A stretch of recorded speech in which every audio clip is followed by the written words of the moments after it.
Баршаңызға сәлем, менің есімім Гүлбану. Мен сіздерге бүгін 3 заттан тұратын салаттың рецебімен бөлісемін. Сіздер мен каналыма тіркеліп, лайк басып, қоңыраушаны басып қойды ұмытпаңыздар. Өте дәмді болып шығады, ерекше дәмді және оңай салаттардың бірі деп айта аламын. Енді біз керек заттарымызды дайындауға көшеміз. Бірінші мен екі картопты осындай теркадан өткізіп, майдасынан өткізіп алдым.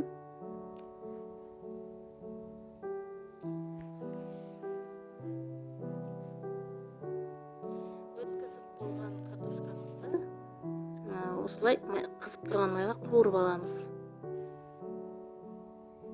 Қатты қызарып кетпесін, сәл ашық қызыл болса болды.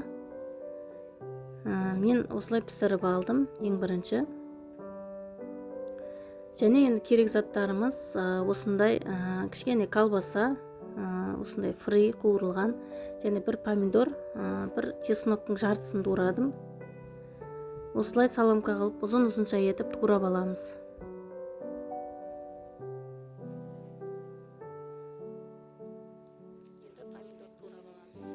Помидорды да дәл солай ұзын-ұзын етіп турап аламыз.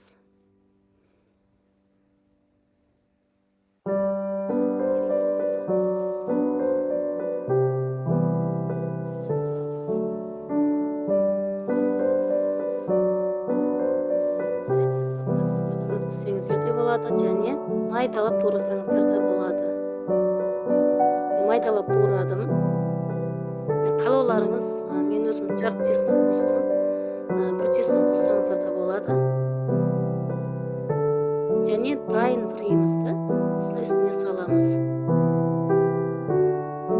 Және өзіңіздің қалауыңызша майонез және кішкене тұз салып жібереміз.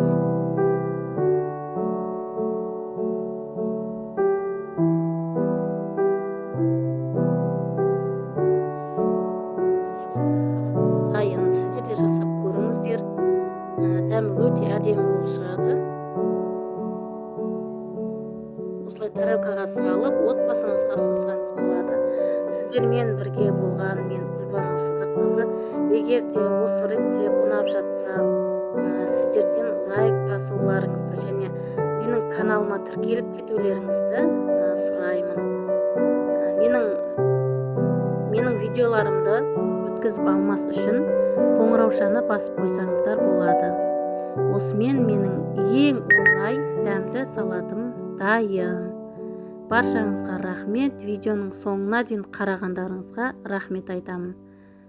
Келесі кездескенше сау болыңыздар.